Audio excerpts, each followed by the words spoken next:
Welcome to the Rockstar Principles Podcast, coming straight to you from Rock and Roll, USA, covering the latest and greatest in educational leadership trends, news, and awesomeness for principals all over the world.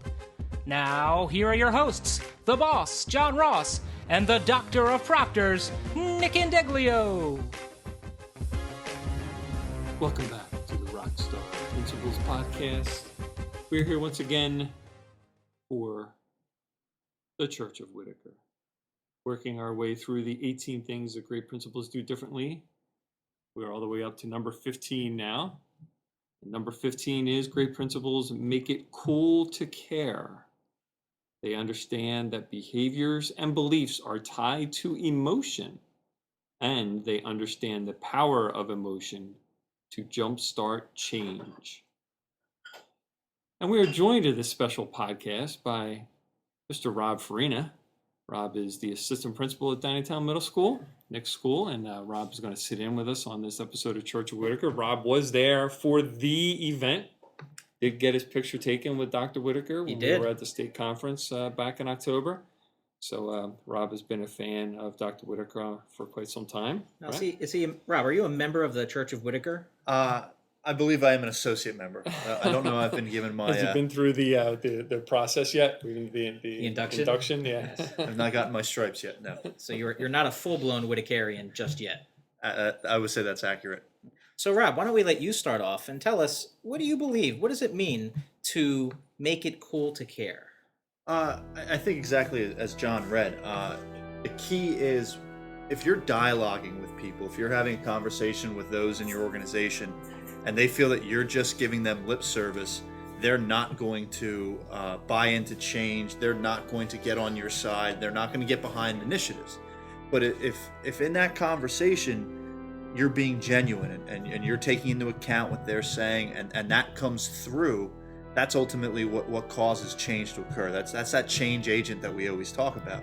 And if you don't show that genuineness or genuicity, which I don't think is a word. We make words up on here all the time. Yeah, so it's our new word for the week. All right. If you don't have that, that's very transparent, and people know that. And you're not going to make change occur if you're not genuine with people, and if you don't show that you care about them, past being your employee, but that you care about them as a person. So here we are again talking about the change process, John. Right. And the thing that, and I understand and I completely agree with what Rob's saying, and it's funny, when you read these, you can interpret them different ways, I guess. But when I read that, I also view it from the perspective of sometimes people that you supervise can be emotional. I mean, what he says here is that they understand that behaviors and beliefs are tied to emotion.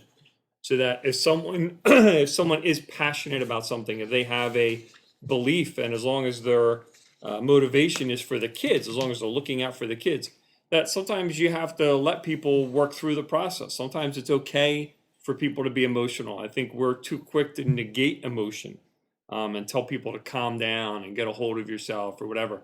I think you have to understand that, especially when you're working with children, that there's going to be an emotional connection there that people feel, and that as the leader, you should allow that. You shouldn't, squash people's emotions, and you shouldn't negate people's emotional feelings and connections with kids, because that's part of what makes, I think, some teachers so great, is that they build that bond, they build that emotion with kids. So I think you should allow for that as a leader. Dispassion. We don't want to encourage dispassion when it's necessary. And I think a great synonym for emotion is enthusiasm. And I know this is the Church of Whitaker, but I'll throw in a little from the Chapel of Valvano. The great Do we allow that? Do we allow Valvano? Yeah, I think so. Yeah, we recognize that sect of the great NC State coach Jim Valvano. The iconic ESPN speech that he gave in 1993, right before he passed away, said that nothing great can be achieved without enthusiasm. And I think he was summarizing Ralph Waldo Emerson. And I think emotion and enthusiasm go hand in hand. And I think if you're not going to show that emotion, if you're not going to show that enthusiasm, you're really just going through the motions. And when it comes down to the future of children and the future of education, you can't just go through the motions. There has to be enthusiasm. There has to be emotion. You can temper that with, you talk about Emerson, who shared that same theory Valvano did in terms of being enthusiastic. However, his contemporary, Henry David Thoreau, always used to try to temper Emerson in their letters, to try to calm him down a little bit and say, that's great, but let's tone it down a notch, and maybe a little bit less than that will suffice. So I think it's definitely situational in terms of when is the right time to employ people's emotions, when is the right time to keep them calm. And, I don't think Dr. Whitaker is telling us to manipulate people in this circumstance at all. But I think that there's a part to that game where you have to actually think about the repercussions we're going to have when we do that. I mean, obviously, Valvano with that speech, he knew his team. He knew that was the time to give them that, and you saw it work. So it's fascinating, the power that those dynamics can have. And I think the best, not the best, I think the one recommendation that I would give to it is just to put that on the table, that if you're going to operate in that paradigm, that you make sure people are aware that, look, we're going to get emotional. I'm going to allow for that. I know I've said multiple times to people that I'm emotional when it comes to things that I believe strongly about, and that I wear my heart on my sleeve when it comes to it. And that, sometimes that's to my detriment. Sometimes it's obvious when I'm disappointed or I'm upset about something. But I think the flip side of that is that, when we're positive, enthusiastic about something, I think it really shows too. So I'm a strong believer in the power of emotion, and I've never been one to shy away from showing my emotion on things. And again, just, the change process, change is hard for people. So it's a big piece of that puzzle that we have to take into consideration, I think. We definitely can't end this segment yet. We've got a big problem.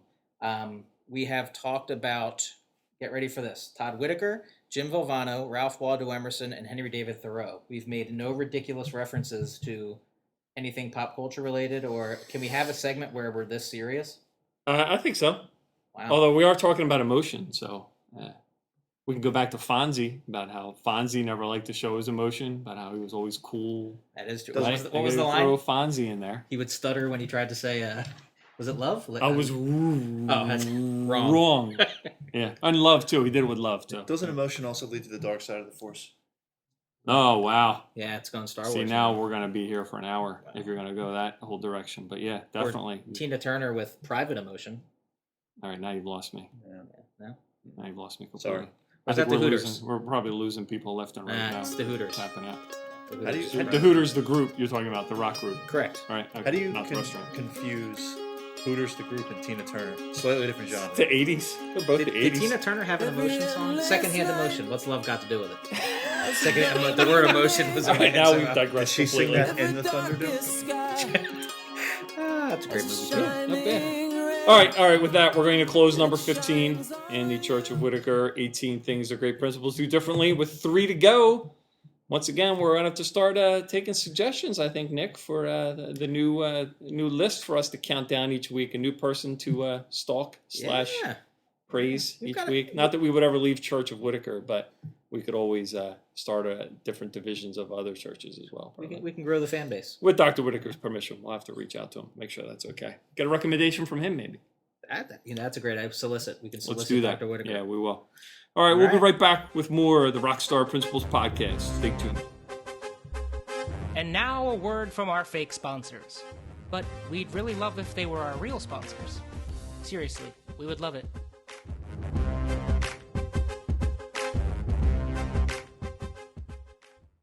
Another public service announcement from Brill Cream. Men, beware. Use 1 dab of Brill Cream. Just a little dab makes your hair look excitingly clean, disturbingly healthy. This man dared to use 2 dabs. Now he's in trouble. We refuse to be responsible. Brill Cream, Brill Cream, Brill Cream, Brill Cream, a little dab will do ya. Brill Cream, you look so debonair. Brill Cream, the gals will all pursue ya. They'll love to get their fingers in your hair. Brill Cream, a little dab will do ya. Or watch out, the gals will all pursue ya. Get Brill Cream today. All right, welcome back to the Rockstar Principles podcast. We've got an awesome segment coming up here. It's an article segment called Age of Distraction, Why It's Crucial for Students to Learn to Focus by Katrina Schwartz. Joining us today is an expert panel on the topic. First, we will have, of course, John the Boss Ross, Mr. Farina, who joined us for a previous installment of the Church of Whitaker, my assistant principal here at Downingtown Middle School, is with us. And then experts on the topic of focus and attention. We have 2 special education teachers, both currently employed at Lionville Middle School. Tina Armenio, who is in 7th grade learning support, and Rachel Immel, who is currently running the emotional support program at Lionville Middle School, and they will be our guests today. So I know John has strong feelings on this, ladies, so although normally we'd say ladies first, I think we might let John rant a little bit here. What do you think? Let's do it. Yeah. Go ahead. Really? Wow, that's so nice of you. I appreciate it. So what do you want me to say other than hogwash? Hogwash?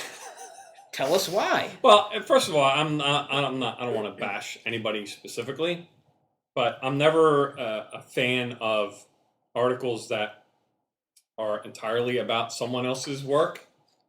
Like it doesn't seem like anything much is added to it. But let's not talk about who wrote the article. Let's talk about Goleman, I guess, who is the author of the study that was conducted. And when I read about, anytime I read about, the need to teach a specific way based on the way kids are now and how, look, as I said to you before when we were talking about this, this to me is no different than, let's go all the way back since I'm the oldest one in the room, all the way back to the days of the original Atari video games and how I remember being completely infatuated with things like Pong and Combat and things like that on the old Atari video game system, and how there was parent concerns then about how it was distracting us and our attention span was being shortened. Us, the older end of the Generation X, I guess is who I'm talking to. It just seems to me to be now we've moved on to this. I mean, I guess if you go back even older, it was rock and roll and Elvis and how that was affecting kids' attention span or whatever. I don't know. It just seems to me that this is always an issue and that we should always obviously pay attention to our students' ability to focus, but I didn't really see any new learning from reading this. So before we turn it over to the experts here, to our 2 special education teachers, Goleman references a couple different studies, and the connection he draws between them is specific. He references digital devices. So it's automatically referencing the whole concept of BYOD and the world of digital interaction that students have right now. But and I think we need to talk about that. As Rob is sitting here on his cell phone during our interview. Of course, he's doing some background research. But it's Somebody not. say something? It's not disagreeing Focus. with you. It's not disagreeing with you, John. But I'm wondering if he intentionally is trying to stir the pot on this issue. The study that's referenced was conducted with over 1,000 children in New Zealand. It was longitudinal, took place over 8 years. And what they found was that the students in this study, their ability to concentrate turned out to be the strongest predictor of success down the line. Now, the brain research that's been done, and the ones that Goleman references the most, basically says that the attentional circuitry in the brain, which isn't fully developed until the mid-20s or so, it needs to experience sustained episodes of concentration to make that muscle work, specifically in the areas of reading text, understanding and listening, and the ability to build mental models.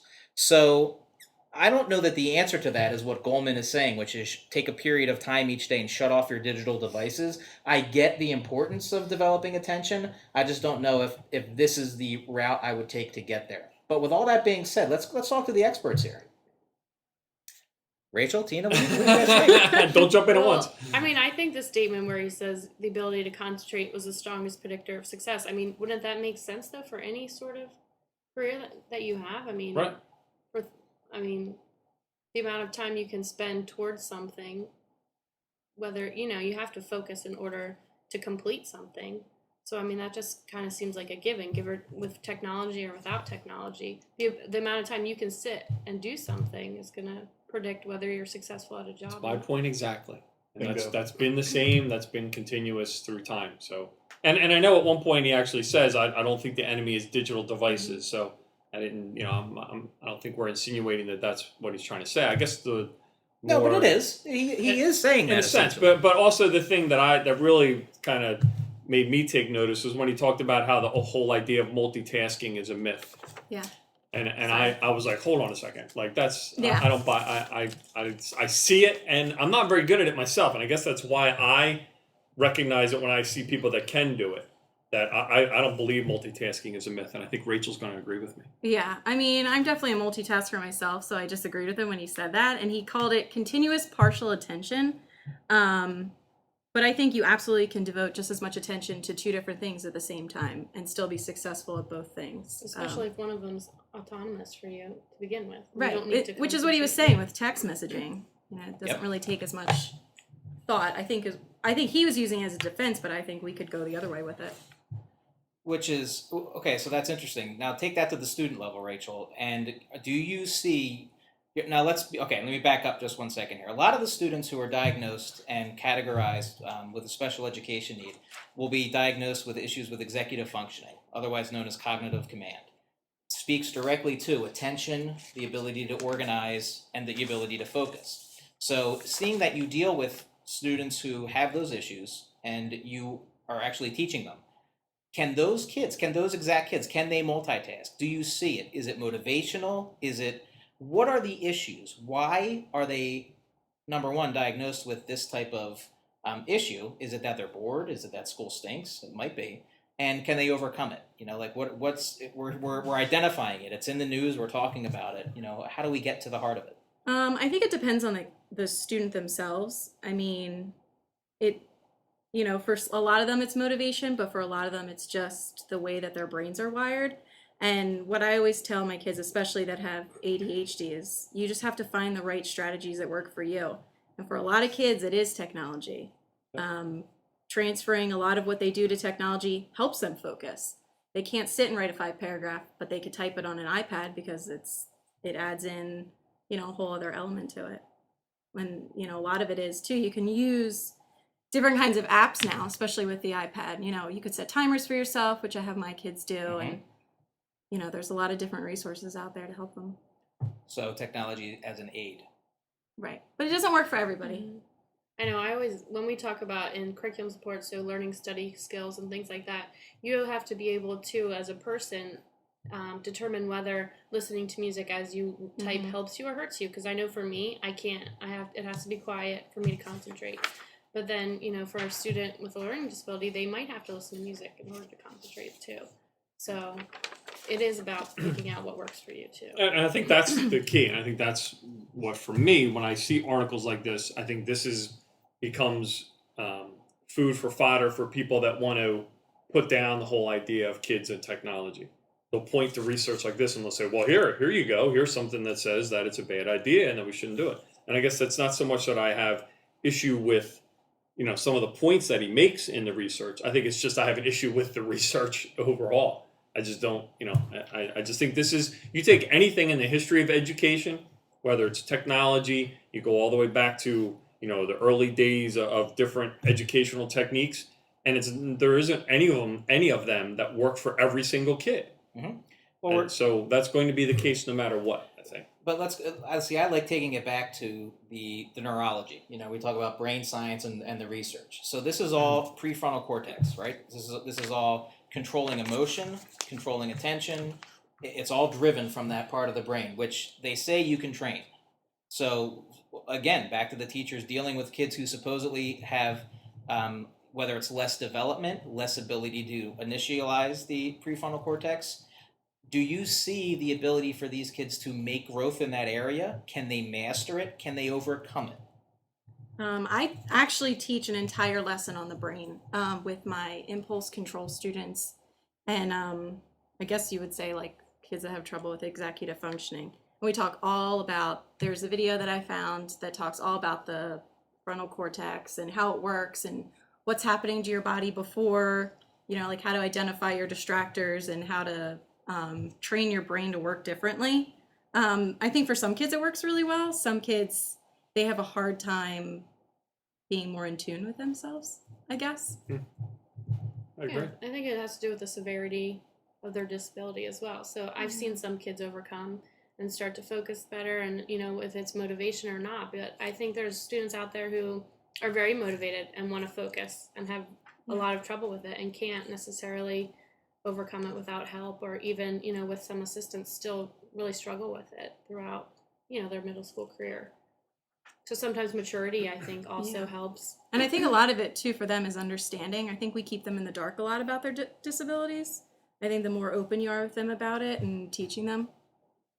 So take that, since we've gone that far with talking about some of the realities of special education and that we do hide disabilities a lot, medication is always a hot topic. And this exact conversation that we're having about attention is a very large piece of the medication frontier. We know that doctors overprescribe. We know that the drug companies have a big, part in all of that. And there's a whole bunch of shadiness that takes place outside of the school world. But do you feel that, in your personal professional opinions, do you see medication being something that helps kids? Have you seen cases where it hasn't? What is your current take on the state of things in terms of medication? You want to go first? Yeah, my kids are really medicated. It's hit or miss. For some kids, it's their golden ticket. It's exactly what they needed to focus, to help them. And for other students, it just throws another dynamic into the mix, and it just makes things worse for them and more difficult for them. I think part of it too is they need to be able to learn these strategies on their own without the medication. And I think the medication needs to be used as a tool, not a solution to the problem. Yeah, I would agree. It has to go hand in hand with learning how to control, the issues that they're having. And I've seen both also, that medication can help, and then it's, only making things worse maybe due to the side effects that it can have on them as well. Yeah. Plus with middle school hormones and things like that, medication can get a little wacky. Yeah, I think it's always, a juggling act, and it's ultimately up to the parent and the student how they're going to handle, what they put into their kid's body. And so. All right. Couldn't have said it better myself.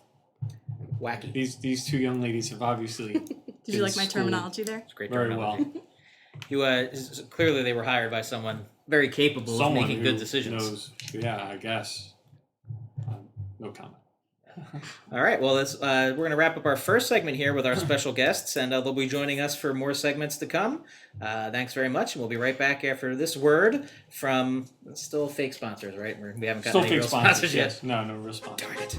Some nuts. Talk to you soon. And now a word from our fake sponsors. But we'd really love if they were our real sponsors. Seriously, we would love it.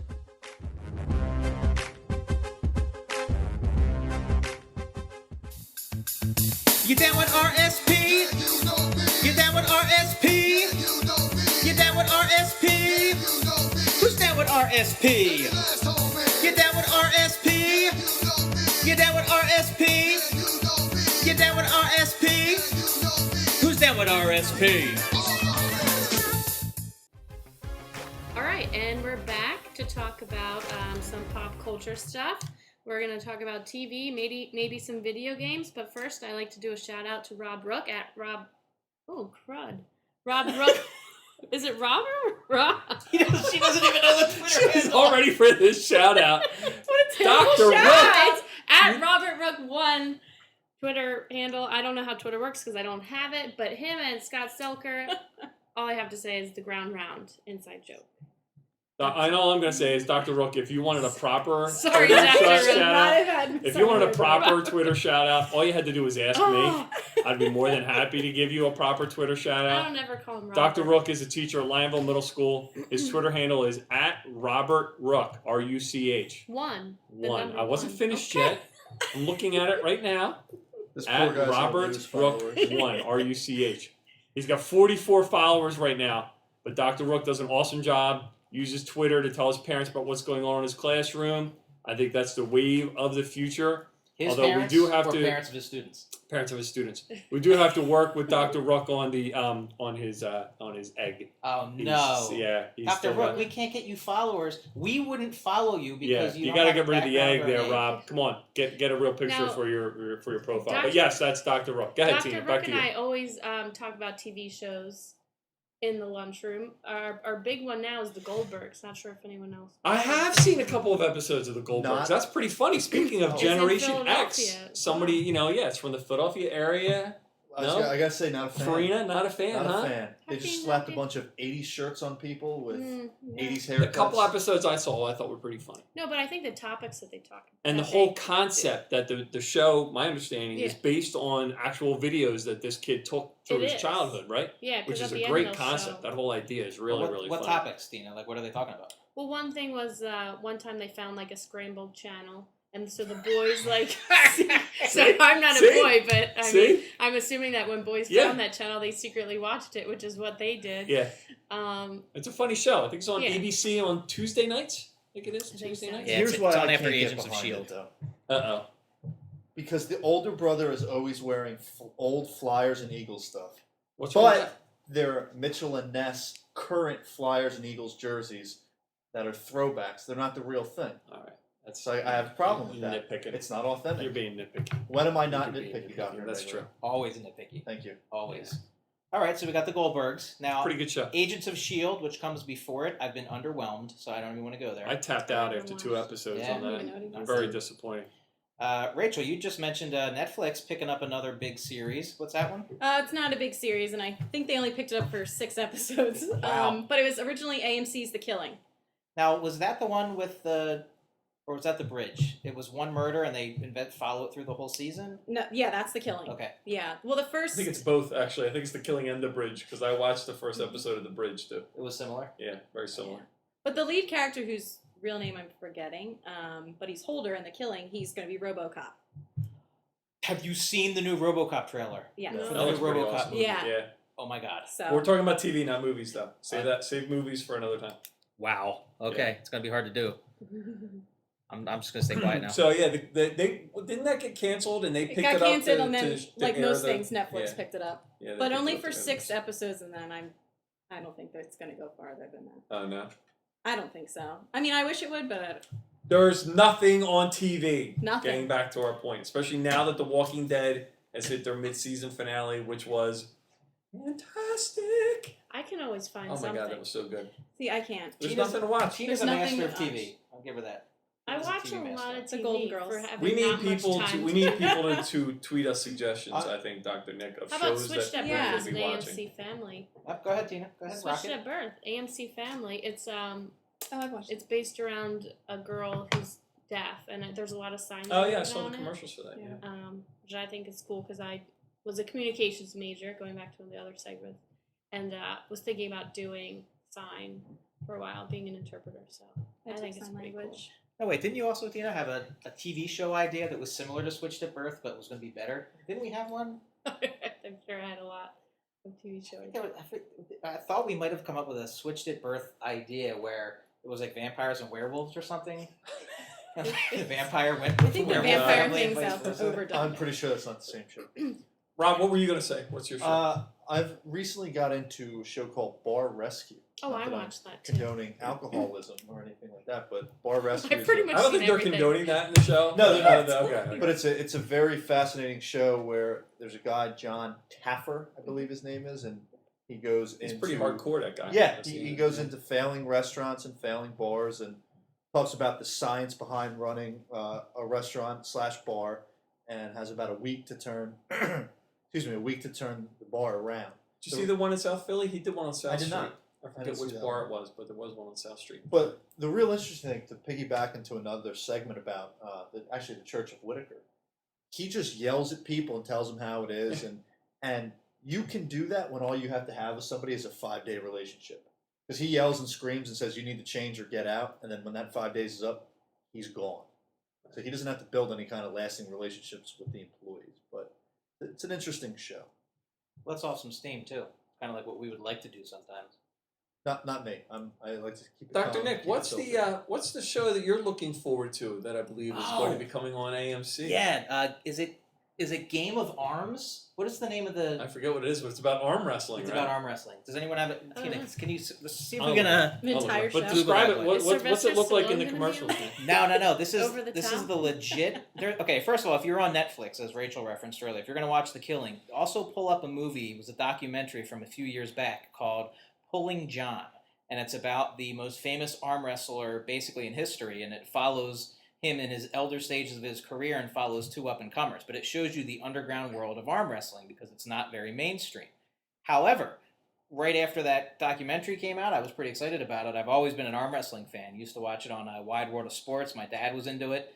But then during, I guess, 3 episodes ago on Walking Dead, commercial comes on for another reality series. King of Arms. Well, no, they changed it though. I think now it's first announced as King of Arms. Now has a new name, Game of Arms. Oh, okay. I like King of Arms better. King of Arms does sounds cool, but they're going for the. But it Game is of on Thrones. Game of AMC, so Thrones. go ahead. We were watching AMC and we were watching Walking Dead, and we saw the commercial. Here's a synopsis. So it's an awesome looking commercial, and it's basically it's the real deal. It's the guys who are in it, and it's the whole underground beef. Here's a quick about the show.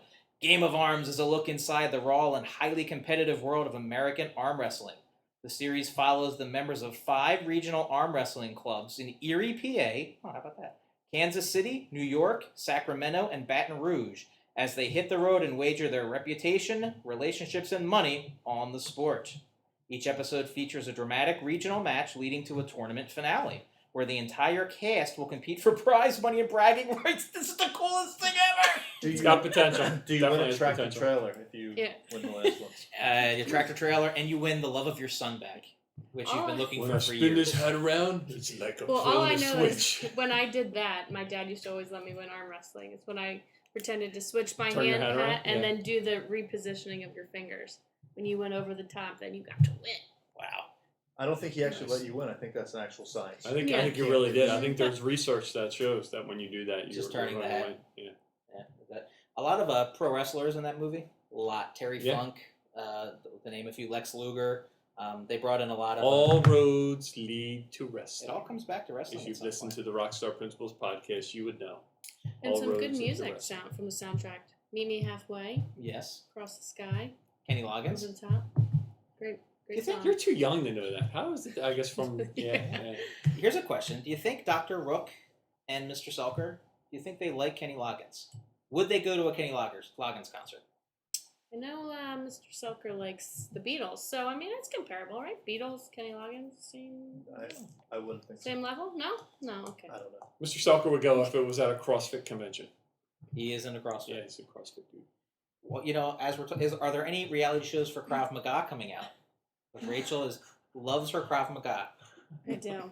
No, not that I know of. No. Isn't it sad though that we get excited about reality shows and then we don't get excited about You know what I miss? old TV Sitcoms. shows anymore, like sitcoms? We don't yeah. have like Friends Modern or Family's Seinfeld. good. Modern There- Family's good. There's I a know, I great can't get into sitcom it. right Oh. now. Yeah, it's good. Modern Family's good. Last Man Standing is a phenomenal show. Is that the Tim Allen one? It's basically Home Improvement. Yeah, I was gonna but say now I with keep 3 daughters. expecting to go. Home Improvement with Isn't girls. there- Yes. Yeah. But it's a very good Girls. show. I like it. Isn't there a new Boy Meets World that like? Oh, yeah. Coming out soon. With Yeah. their Wait, daughters.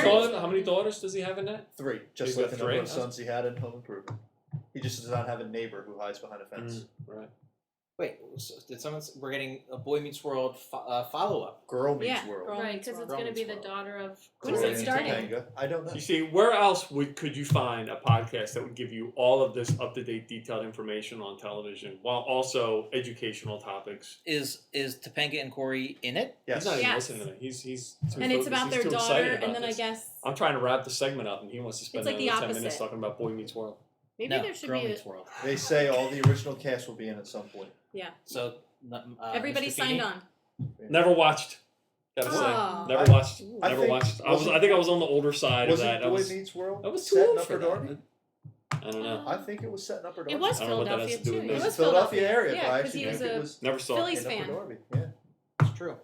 I wasn't sure though. How about the Wonder Years? Saw that. Remember when they ended that series and everything sad happened? Yeah. I mean, I understand real life, but come on, did everyone have to die and or not wind up Okay, you're together? bringing me down, Well, dude. didn't Kevin Bring it Arnold's down. plane crash over the Sea of Japan?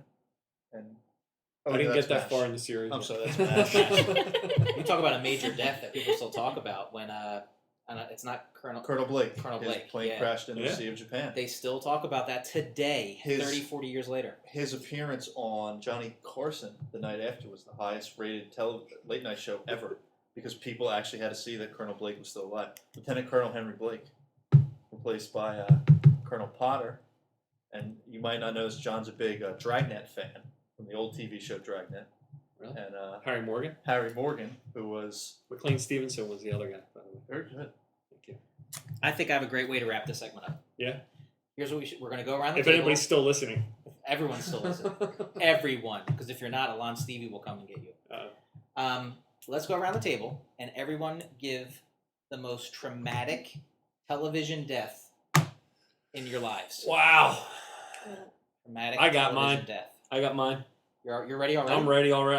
I still takes me back. Go ahead. Can I go? Go ahead. NYPD Blue, Sipowitz's son. When his older son, who was a cop, his older son got killed in the line of duty. Sipowicz crying like a baby at his son getting killed. I remember sitting watching NYPD Blue with my wife, and when it looked like that was going to happen, I said to my wife, if his son dies, I'm never watching this show again. I was a wreck for days after that. Loved that show, NYPD Blue. When Sipowitz's son, I forget what his son's name was. I don't remember But either, he got killed in the line of duty. He was a young cop right on the beat. Oh my God, that broke me up for days. Legit. That's big. Yeah. Big. No one else has any? I Just got me? one. I'm the only one that gets that wrapped up in my television? No, everyone's got to have one. Before we end this, everyone's We're gonna never ending. You got to come up with one, Emil. Go ahead, Rob. Mine is Family Ties, when Michael J. Fox's friend Oh, yeah, nice. committed suicide. Very good. Or no, was it suicide or he died in drunk I think it was drunk driving. I think he died in drunk driving. accident. The whole episode, he was at the counseling, The talking to his counselor. Yeah. And the interesting thing is, who played Michael J. Fox's friend? Matthew Perry from Chandler from Wow, Friends. that's right. That's right. That's right. Michael J. Fox's friend. That's a good one. Wow. That's Not so much in the death of the character, but more seeing what it did to Alex P. Keaton, seeing what he was going through and dealing with that. That's a really good one. I have Emil's excited. I She's have got one. one. Emil's got Go it. ahead, Rach. So, and Rob will appreciate this. So this summer we started watching The Sopranos, Already appreciated. and First of all, Rob, there's you're too gonna many have people to that help died me. in that show for you to No, pick one. I was a mess. I can't believe I didn't think of it at first. Help me with the name. They took him out on the boat. They Can found we out he say was his a name? rat. Can we say his name? Sal Bonpensero. We won't say his nickname. Yeah. The guy Rob, that can Yes. you bleep it out? Yes. I cried when they did that. Cried. And then I couldn't, I felt like it was real. I'm like, well, what is his wife going to say? Like, what is she, where did he go? Like, what are they going to say? I was sadder when they killed Bob. Or how far are you in the? Have you We seen all of it? stopped now. I'm Then I'm right not. past the Pine Stop. Barrens. Oh, that's the best episode. Because Pine how do you Barrens is top the best Pine episode. Barrens? You can't. But I won't tell you about then. The saddest. Someone death. else dies, apparently. Everybody I don't think you'll be dies. surprised to find out. Cover your ears. What do you think The they death of Bobby Bacalao. But What? I don't know. Tina, you have one? No. way at the end. You have like 7 seasons so that Okay. happens. I was trying to think back to like Punky Brewster, Full House, anything from when I was younger, which I can't remember anything like that happening. But I mean, most recently, I guess Breaking Bad, I got wrapped Wow. up in. So Yeah. like, am I allowed to? I mean, it's been Yeah, we're- long Yeah, enough. We're yeah. past the There's- statute of spoiler alert. limitations. I Go ahead. guess when Mike died, I was kind of like, oh man, Mike it Ehrmantraut. wasn't. Yeah, I mean that whole series, I got really wrapped up in. And I watched a lot of Dexter, and a couple people died in that. I A was lot like, of people died in that. Yeah. Yeah, when his sister, they knocked her off, right? Towards the end. Well, I still have 2 episodes left, so I can't get mad No. if she dies. But It would have been it would have been the season before the like there was no, they killed the boss, the maybe that was it. Lieutenant LaGuardia. That might have been it. I have 2. I got to go with 2. First would be from ER when Dr. Green. Oh, actually, Oh, I cried. I cried man, for that's Dexter. a good I thought one. of that one. That's a good one. When the cancer came back. Yeah. Yeah. They were That's a making really the good one. videos for the kid like they did Yeah, in that another movie. I great did. episode I did cry. that's centered around that. Yeah. that whole The episode. second one, while this is not going to be nearly as sad for you guys, in the made-for-TV movie, 1993, The Death of the Incredible Hulk, when Lou Ferrigno and David, I've got to stay in character, David Banner, to save his new spy girlfriend, is up in a helicopter. The helicopter explodes, the Hulk falls thousands of feet, and he dies with this line as his love, the spy, says to him, "No, you can't die, David. Now we can be free."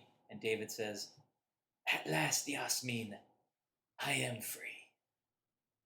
Dun, dun, dun, dun. Wait a minute. I think I was wrong. Matthew Perry was Carol's soon-to-be dead boyfriend on Growing Pains.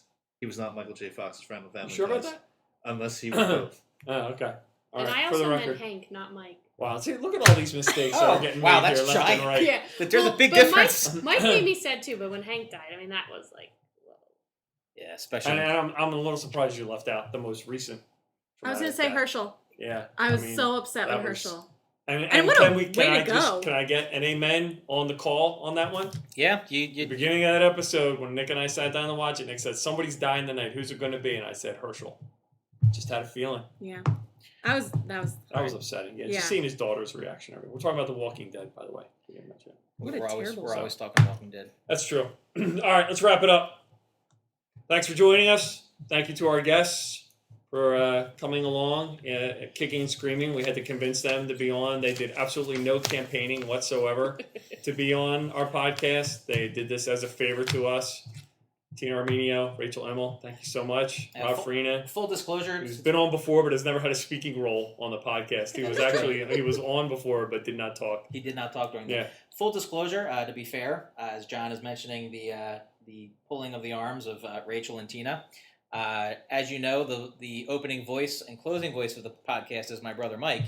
It's highly possible that my married sister, also named Tina, could be the same as Tina Armenio. Some people do a little research on their own, see if they can figure it out for themselves as to whether or not there's a relation there. But it is possible we were threatened by Rachel and Tina, who were going to start their own podcast. I don't think that happened. I don't think that happened. And so they would finally never admitted do such a thing. They just wanted to be on. Although I would like to point out we're like going into families now. We've had my kids, your kids. We're just branching out, getting family members on here. It's pretty cool. I like that. It's good. All right, thanks for joining us. We'll see you next time on the Rockstar Principles podcast. Thanks for helping RSP top the charts in the Edu podcast world. Keep it real with Twisted Steel and School Appeal.